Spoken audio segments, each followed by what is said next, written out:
കാമുകൻ കാമുകന്റെ സുഖത്തിനു വേണ്ടി സ്വന്തം ഭർത്താവിനെ കൊന്നിട്ട് മൃതദേഹത്തിനരികെ ഇരുന്ന് സങ്കടം അഭിനയിച്ച ഭാര്യ സോഫിയ.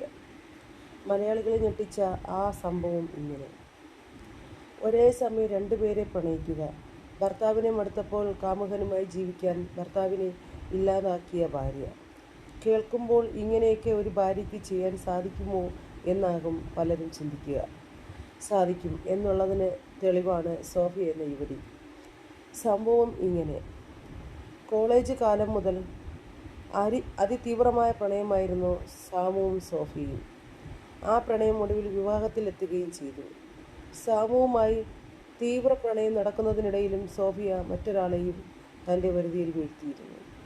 അതായത് കോളേജ് കാലഘട്ടത്തിൽ തന്നെ പ്രണയം. ഒരേ സമയം രണ്ടു പേരോട് സാമുവുമായി വിവാഹശേഷവും ഓസ്ട്രേലിയയിൽ സെറ്റിലായ സോഫിയ കാമുകൻ അരുണുമായി ബന്ധം തുടർന്നുകൊണ്ടേയിരുന്നു. അരുൺ ഓസ്ട്രേലിയയിൽ എത്തുകയും ഇരുവരും തമ്മിൽ പിരിയാനാകാത്ത വിധം ആഴമുള്ള ബന്ധത്തിലാവുകയും ചെയ്തു. ഭർത്താവ് സാമിനേക്കാളും കാമുകൻ അരുൺ മതി എന്നുള്ള തീരുമാനത്തിലെത്തുകയും ചെയ്തു. സോഫി കാമുകൻ അരുണിനൊപ്പം ചേർന്ന് സാമിനെ ഇല്ലാതാക്കാൻ തീരുമാനിക്കുകയുണ്ടായി. പലതവണ പുറത്തു വെച്ച് സാമിനെ കൊലപ്പെടുത്താൻ ശ്രമിക്കുകയും അതിൽ നിന്നെല്ലാം സാം രക്ഷപ്പെടുകയും ചെയ്തു. എന്നാൽ ഭക്ഷണത്തിൽ സയനൈഡ് കലർത്തി നൽകി സാമിനെ ഇരുവരും കൂടി ഇല്ലാതാക്കുകയും ചെയ്തു.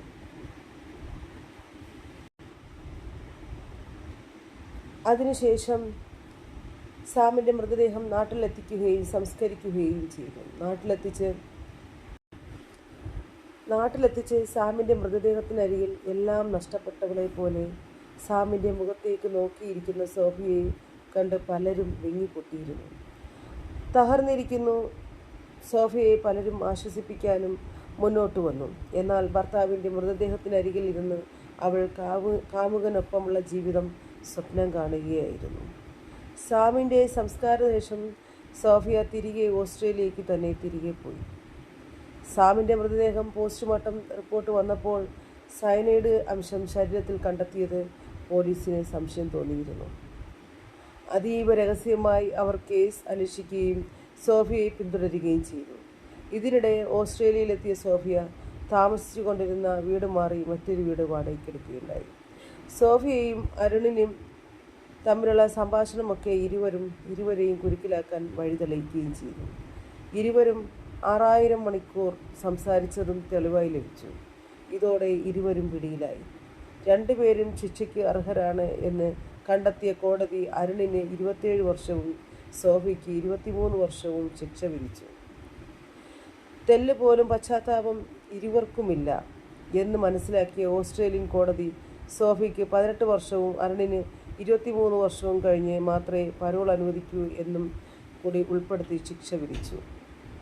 മകനെ ഓർത്തെങ്കിലും ശിക്ഷ കുറച്ചു തരണമെന്ന് അപേക്ഷിച്ച സോഫിയയോട് അതേ മകനൊപ്പം കിടന്നുറങ്ങിയ ഭർത്താവിനെയല്ലേ നിങ്ങൾ ഇല്ലാതാക്കിയത്, അതുകൊണ്ട് യാതൊരു ഇളവും നൽകില്ല എന്നായിരുന്നു മറുപടി. ഓസ്ട്രേലിയയിൽ മലയാളിക്ക് 1/4 നൂറ്റാണ്ടിലധികം ജയിൽവാസം അനുഭവിക്കേണ്ടി വന്നു. ശിക്ഷ ഇതാദ്യമായിരുന്നു, ഇങ്ങനെയുള്ള ഒരു ശിക്ഷ. നല്ല പ്രായത്തിൽ കാമുകനൊപ്പം ജീവിക്കുവാൻ ഭർത്താവിനെ ഇല്ലാതാക്കിയ സോഫിയ ഇനി പുറത്തിറങ്ങാൻ 2041 ജയിൽ ശിക്ഷ കഴിഞ്ഞ് പുറത്തിറങ്ങും. ഇനിയും ഇതുപോലെ എത്ര സംഭവങ്ങൾ നിങ്ങളുടെ ഓരോരുത്തരുടെ അറിവിലേക്ക് എൻ്റെ അറിവിൽ ഷെയർ ചെയ്യുന്നു. അറിയുക, അറിവ് പങ്കിടുക, അതനുസരിച്ച് ജീവിതം മുന്നോട്ട് കൊണ്ടുപോവുക. ശുഭദിനം.